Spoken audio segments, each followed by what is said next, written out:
जय हिंद दोस्तों, मैं अखिल शर्मा आपका स्वागत करता हूं आपके अपने प्यारे से परिवार अक्की रोज़गार में।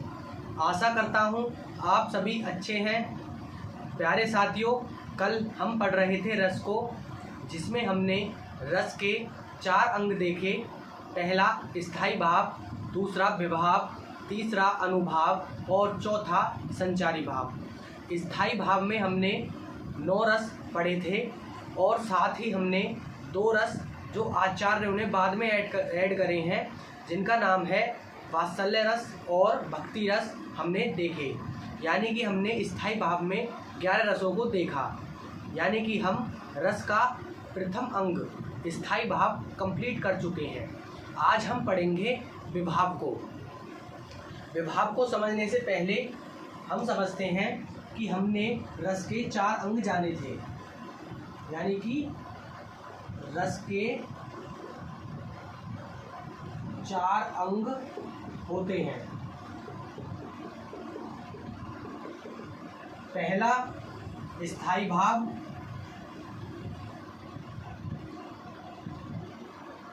स्थायी भाव, दूसरा विभाव, तीसरा अनुभाव और चौथा संचारी भाव।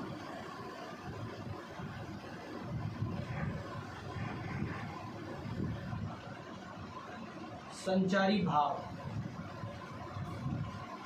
अगर हम स्थायी भाव की बात करें तो स्थायी भाव में 9 रस होते हैं, जो हम कल पढ़ चुके हैं। यानी कि 8 रस भरत मुनि के अनुसार, जो भरत मुनि ने बताए थे, 8 रसों को हमने पढ़ा। और बाद में जो 9वां रस शांत रस है, जिसे अभिनव गुप्ता ने बताया, वो हमने देखा। विभाव 2 प्रकार के होते हैं और अनुभाव 4 प्रकार के। स्थायी भाव की संख्या 33 है। यानी कि संचारी भाव की संख्या 33 है। स्थायी भाव को हम पढ़ चुके हैं, जिसमें हमने 11 रसों को पढ़ा। अब आज हम विभाव और अनुभाव को समझेंगे। तो प्यारे साथियों, समझते हैं आज का टॉपिक विभाव। तो हेडिंग बनाएंगे विभाव।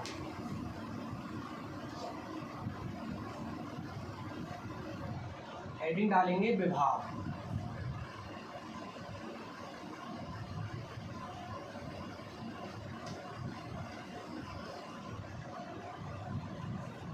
अगर विभाव की मैं बात करूं तो विभाव की परिभाषा होगी जो भाव सहारा पाकर जगते हैं, या अर्थात किसी वस्तु या स्थिति को देखकर जब भाव उत्पन्न होता है। तो सबसे पहले हम पढ़ रहे हैं विभाव।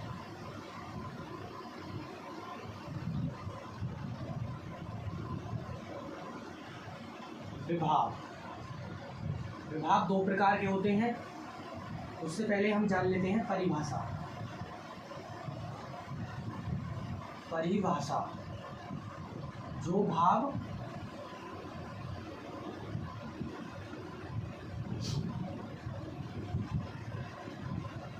यानी कि जो भाव सहारा पाकर जगते हैं, उन्हें लिखेंगे जो भाव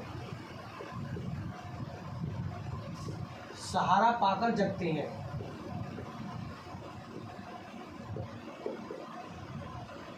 यानी कि जो भाव सहारा पाकर जगते हैं, उन्हें विभाव कहते हैं। अर्थात किसी स्थिति वस्तु को देखकर उत्पन्न होते हैं। तो लिखेंगे अर्थात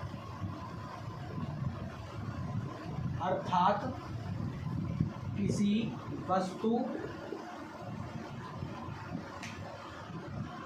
वस्तु या स्थिति,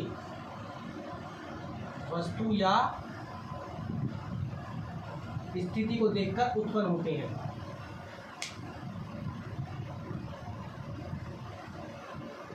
देखकर उत्पन्न होते हैं।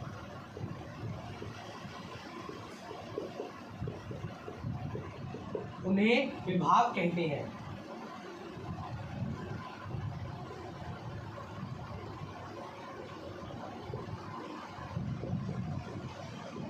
उन्हें विभाव कहते हैं। यानी कि जो भाव सहारा पाकर जगते हैं, अर्थात किसी वस्तु स्थिति को देखकर उत्पन्न होते हैं, उन्हें विभाव कहते हैं। विभाव दो प्रकार के होते हैं, तो लिखेंगे यहाँ पर विभाव दो प्रकार के होते हैं।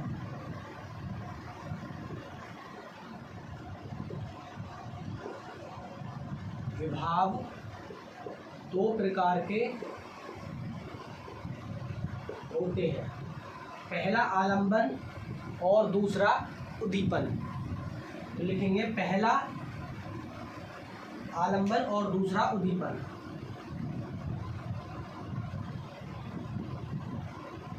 पहला आलंबन और दूसरा है उद्दीपन। उद्दीपन विभाव, आलंबन विभाव।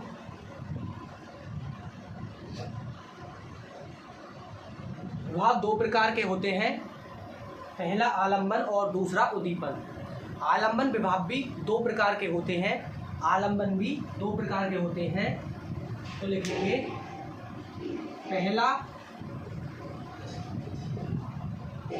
पहला आश्रय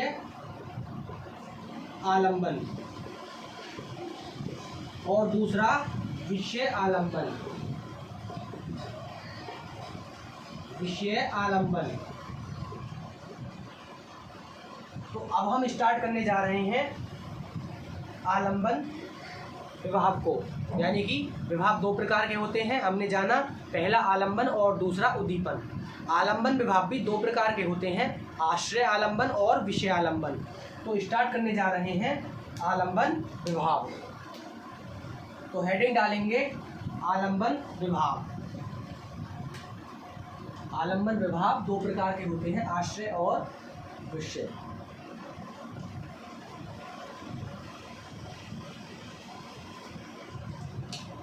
आलंबन विभाव।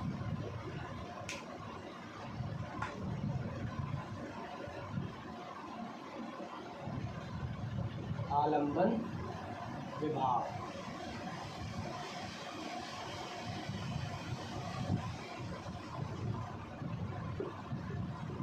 यानी कि सबसे पहला आश्रय आलंबन।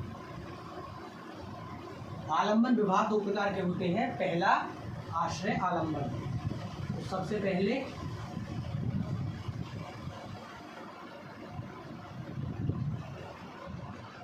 आश्रय आलंबन। आश्रय आलंबन कौन से होते हैं? जिसके मन में उत्पन्न हो। यानी कि आलंबन आश्रय आलंबन जिसके मन में उत्पन्न हो, और विषय आलंबन जिसे देखकर उत्पन्न हो। तो आश्रय आलंबन में लिखेंगे आश्रय आलंबन वे आलंबन होते हैं जिसके मन में उत्पन्न हो। लिखेंगे जिसके मन में उत्पन्न हो। यानी कि जिसके मन में उत्पन्न होता है वह आश्रय आलंबन होता है। जैसे किसके मन में उत्पन्न होगा? नायक या नायिका। नायक या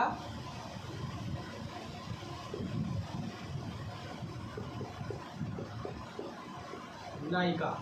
यानी कि जिसके मन में उत्पन्न हो। मन में उत्पन्न किसके होगा? नायक या नायिका के। उसी प्रकार विषय आलंबन दूसरा, क्योंकि आलंबन दो प्रकार के होते हैं, पहला आश्रय और दूसरा विषय आलंबन।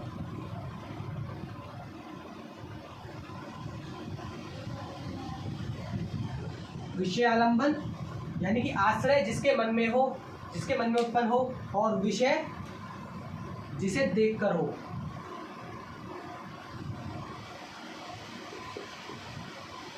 जिसे देखकर उत्पन्न हो।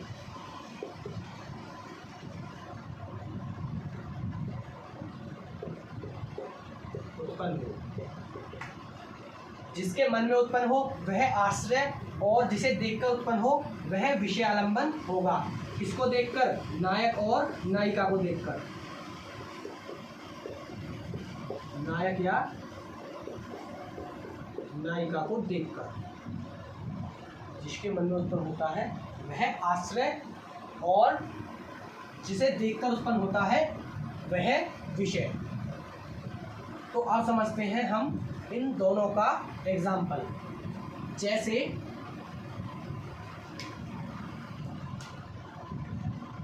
लिखेंगे, जैसे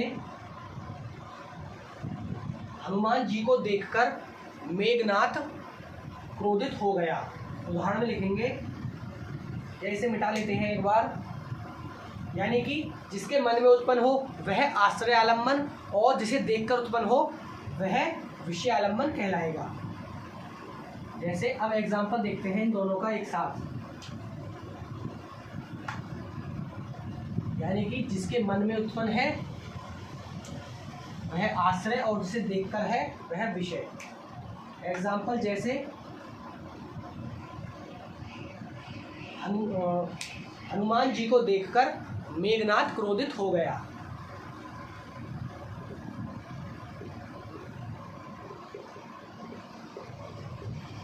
हनुमान यानी कि हनुमान लिख लें, हनुमान जी को देखकर मेघनाथ क्रोधित हो गया। यानी कि जिसके मन में उत्पन्न होता है वह आश्रय आलंबन, और जिसे देखकर उत्पन्न होता है वह विषय आलंबन कहलाता है।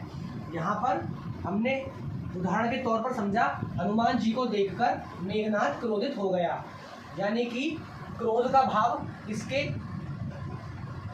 किसके अंदर आया है? मेघनाथ के अंदर।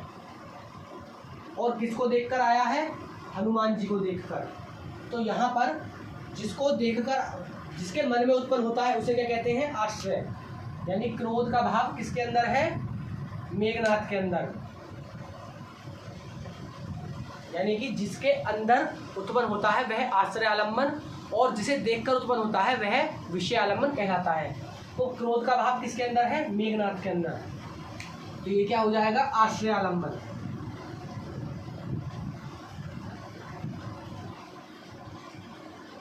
आश्रय आलम्बन यानी कि जिसके मन में उत्पन्न होता है और जिसे देखकर उत्पन्न होता है, यानी कि हनुमान जी को देखकर जिसे देखकर होता है वह विषय आलम्बन। विषय आलम्बन कहलाता है। उम्मीद है आपको एग्जाम्पल के तौर पर ये अच्छे से समझ में आया होगा। यानी कि हनुमान जी को देखकर मेघनाथ को ही हम इंद्रजीत कहते हैं, मेघनाथ क्रोधित हो गया। यानी कि जिसके मन में उत्पन्न हो वह आश्रय आलम्बन, और यहाँ पर किसके मन में उत्पन्न हुआ है? मेघनाथ के। क्रोध का भाव मेघनाथ के मन में उत्पन्न हुआ है, तो यह आश्रय आलम्बन। और किसे देखकर हुआ है? हनुमान जी को देखकर। यानी कि हनुमान जी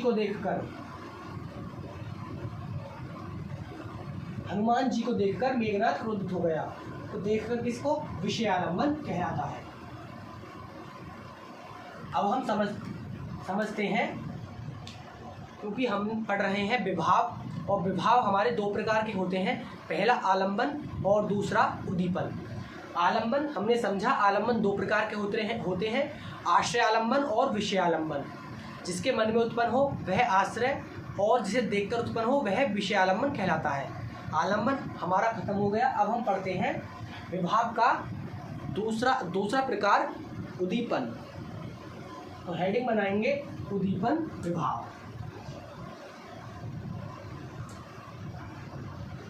उद्दीपन विभाव का प्रयोग कहाँ किया जाता है? तो उद्दीपन भाव का प्रयोग भावों को तीव्र करने के लिए किया जाता है। जैसे तीव्र करने के लिए भावों को उपयोग किया जाता है उद्दीपन का। जैसे हम कहते हैं रात, तो रात के आगे लगा दें अंधेरी रात, तो ये भाव को तेज कर रहा है। जैसे चांदनी रात, जगह, कोई जगह है, कहें सुनसान जगह, तो यानी कि एक तो हो गया जगह नॉर्मल सा शब्द, और एक लगा दें उसके आगे सुनसान जगह, तो भावों को जो तेज करता है यानी कि तीव्र बनाता है वह कहलाता है उद्दीपन। हम पढ़ रहे हैं विभाव, और विभाव का दूसरा प्रकार क्या है? उद्दीपन। उद्दीपन विभाव।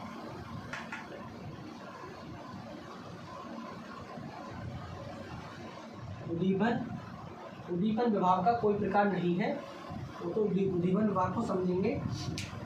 जैसा कि मैंने बताया, भावों को तीव्र करने के लिए उसमें लिख सकते हैं भावों को तीव्र करने वाले तत्व या शब्द। भावों को तीव्र करने वाले तत्वों को उद्दीपन कहते हैं।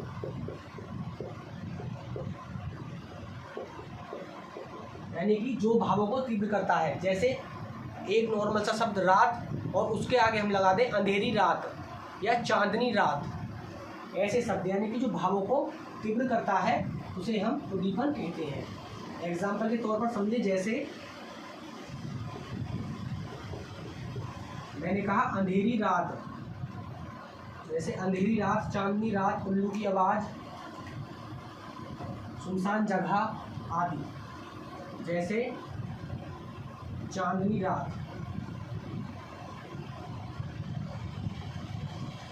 चांदनी रात, अंधेरी रात, सुनसान जगह, सुनसान जगह, उल्लू की आवाज़, एकांत सरसराहट, जैसे एकांत सरसराहट,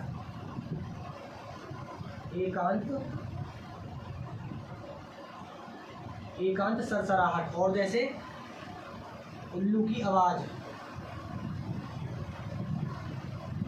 उल्लू की आवाज़ आदि। जैसे जो भावों को तीव्र करता है उसे उद्दीपन कहते हैं। यानी कि भावों को तीव्र करने वाले तत्व, भावों को तीव्र करने वाले तत्व क्या कहलाते हैं? उद्दीपन कहलाते हैं। यानी कि जो भावों को तीव्र करता है, जैसे चांदनी रात, अंधेरी रात, जैसे चांदनी रात, अंधेरी रात, चांदनी रात, अंधेरी रात, सुनसान जगह, एकांत सरसराहट, उल्लू की आवाज़ आदि। अब हम एक एग्जाम्पल के तौर पर समझते हैं कि उद्दीपन विभाव का प्रयोग कैसे किया जाता है। तो एग्जाम्पल के तौर पर समझिए, जैसे विराट अनुष्का को सुनसान जगह पर देखकर आश्चर्यचकित रह गया। तो लिखेंगे विराट अनुष्का को सुनसान जगह, यानी कि ये शब्द आ गया सुनसान जगह, सुनसान जगह पर देखकर आश्चर्यचकित रह गया।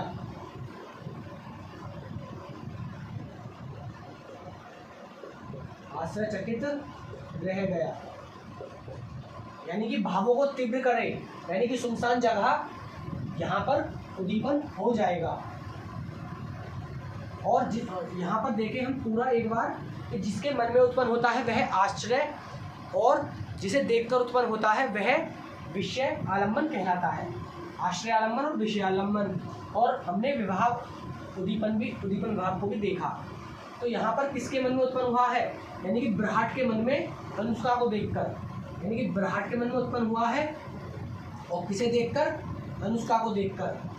विराट के मन में अनुष्का को देखकर सुनसान जगह पर आश्चर्यचकित रह गया। तो इसमें विराट के मन में उत्पन्न हुआ है, तो विराट क्या हो जाएगा? आश्रय आलम्बन। और किसे देखकर? अनुष्का को देखकर, तो यह विषय आलम्बन। और उद्दीपन विभाव सुनसान जगह, तो विराट पर क्या आ जाएगा? विराट क्या है? आश्रय आलम्बन। आश्रय आलम्बन है। और अनुष्का विषय आलम्बन। और सुनसान जगह क्या है? उद्दीपन। उद्दीपन विभाव, यानी कि जिसके मन में उत्पन्न होता है वह आश्रय, और जिसे देखकर उत्पन्न होता है वह विषय आलम्बन, और उद्दीपन विभाव जो भावों को तीव्र करे, जैसे सुनसान जगह पर देखकर आश्चर्यचकित रह जाना, रह गया। यानी कि हमने रस के 4 अंग होते हैं, यह जाना।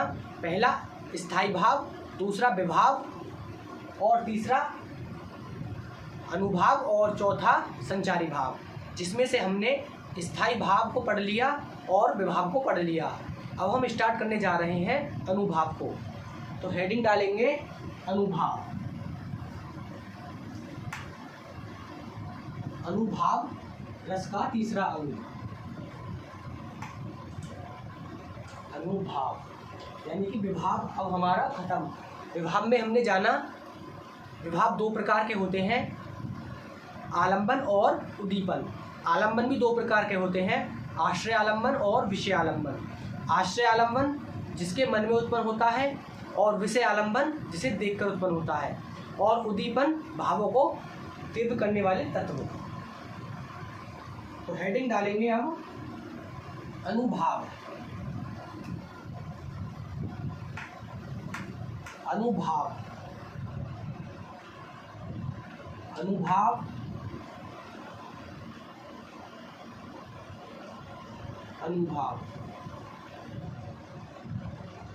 वे भाव।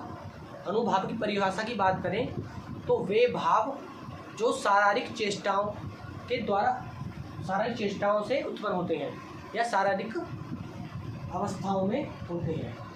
तो इसमें लिखेंगे परिभाषा। परिभाषा वे भाव जो शारीरिक अनुभाव द्वारा, वे भाव जो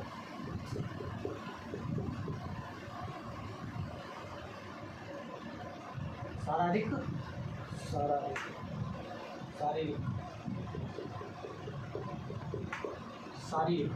वे भाव जो शारीरिक अनुभव द्वारा या शारीरिक चेष्टाओं, वे भाव जो शारीरिक अनुभव द्वारा या शारीरिक चेष्टाओं भावों द्वारा उत्पन्न होते हैं, या शारीरिक चेष्टा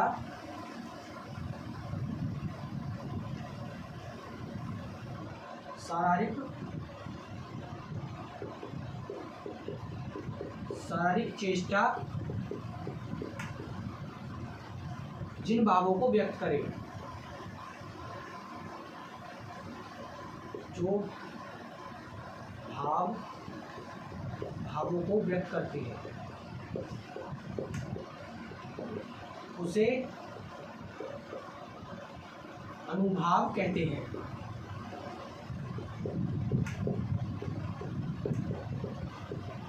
और यह ज़्यादा समय के लिए नहीं रहते,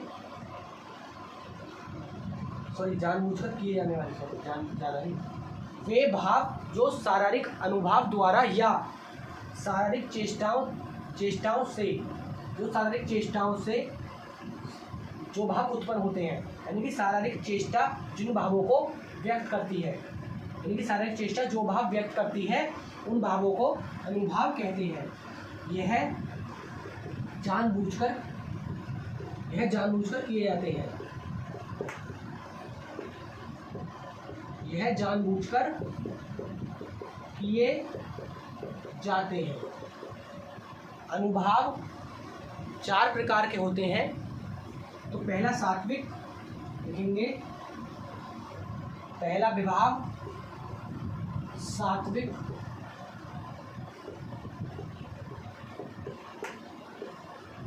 दूसरा कायिक, पहला सात्विक, दूसरा कायिक, तीसरा वाचिक और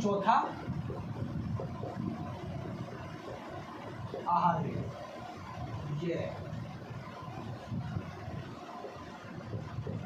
आहार्य। यानी कि अनुभाव भी 4 प्रकार के होते हैं। सात्विक अनुभाव, सात्विक अनुभाव,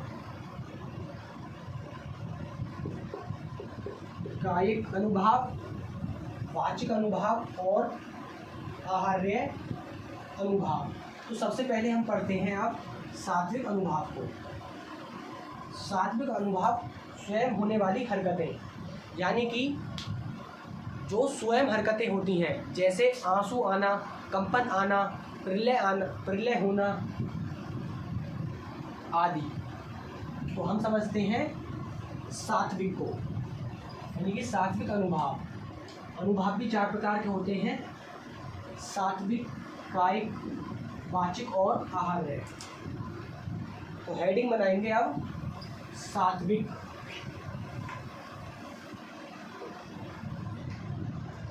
सबसे नंबर पहला, और वो भी सात्विक।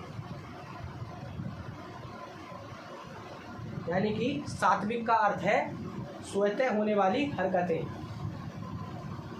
सात्विक में हम बनाएंगे स्वतः होने वाली हरकतें।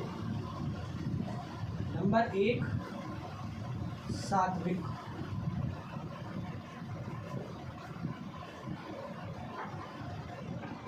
सात्विक इसमें लिखेंगे स्वयं होने वाली हरकतें, यानी कि स्वतः होने वाली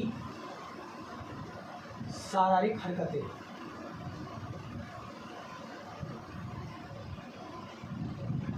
शारीरिक हरकतें यानी कि स्वतः होने वाली शारीरिक हरकतें को क्या कहते हैं? सात्विक कहते हैं। और इनकी संख्या 8 होती है। इनकी संख्या 8 होती है। 8 संख्या में कौन कौन सी होती हैं? अब हम समझते हैं 8 संख्याओं को। जैसे कंपन आना, प्रलय होना, रोमांच, आंसू आना, 8 ऐसी सात्विक क्रियाएं सात्विक होती हैं। जैसे पहला आंसू यानी कि आंसू, और दूसरा कंपन। पहला आंसू यानी कि आंसू, दूसरा कंपन, तीसरा प्रलय, चौथा रोमांच, पांचवा स्तंभ,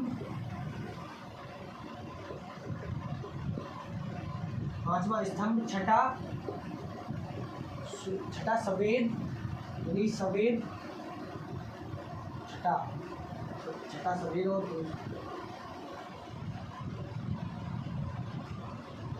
सातवां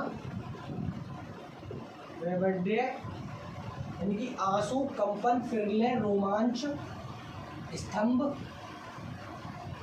स्वेद, वैडर्य रंगहीन होना। और 8वां होता है स्वर भंग, रंगहीन होना, रंगहीनता। यानी कि आंसू आना, यानी कि आंसू आना सात्विक स्वयं होने वाली हरकतें। आंसू स्वयं आते हैं, यानी कि आंसू आना, कंपन आना, प्रलय आना, रोमांच, स्तंभ, स्वेद, रंगहीनता होना और स्वर भंग होना सात्विक स्वयं होने वाली हरकतें होती हैं। ये 8 प्रकार की होती हैं, जो कि ये 8 प्रकार है। अब समझते हैं कायिक। दूसरी यानी कि अनुभाव 4 प्रकार के होते हैं। पहला सात्विक और दूसरा कायिक, यानी कि जानबूझकर काया से जो हरकतें होती हैं। तो नंबर दूसरा कायिक,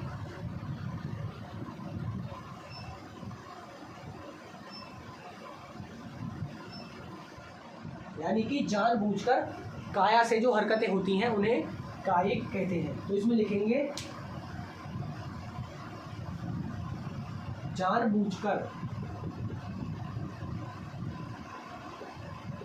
जानबूझकर जो काया के द्वारा हरकतें होती हैं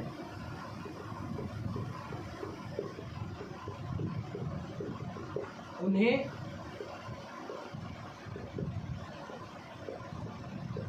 कायिक कहते हैं।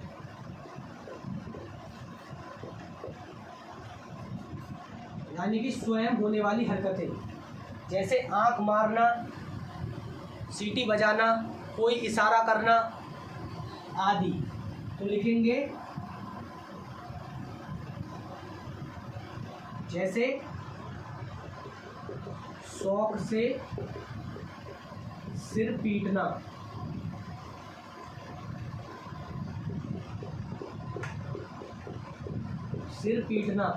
कोई इशारा करना,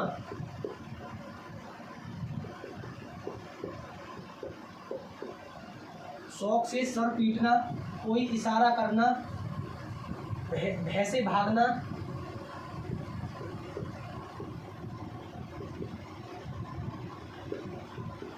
आदि। कायिक जानबूझकर होने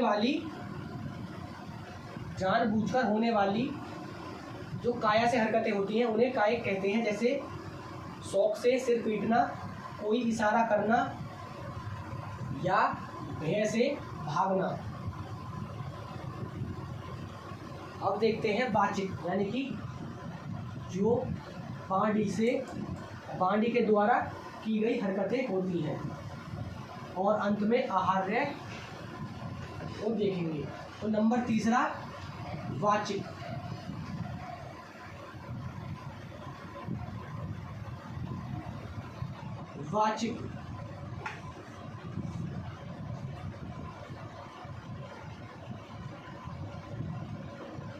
यानी कि पांडी के द्वारा की गई हरकतें।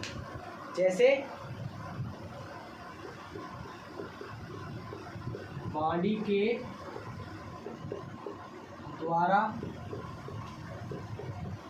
की गई हरकतें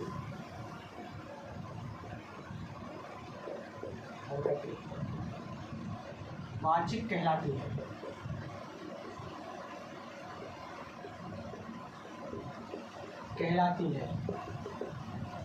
जैसे सीटी बजाना, यानी कि सीटी बजाना वाचिक में आएगा, ना कि कायिक में। जैसे सीटी बजाना, यानी कि जो भी बाडी से हरकतें होंगी वह सब क्या कहलाएंगी? वाचिक। जैसे सीटी बजाना, गाली देना आदि। और चौथे नंबर पर क्या आता है? आहार्य,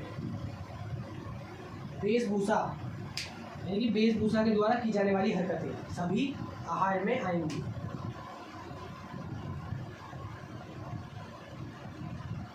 आहार्य, वेशभूषा के द्वारा की जाने वाली हरकतें। वेशभूषा के द्वारा की जाने वाली सभी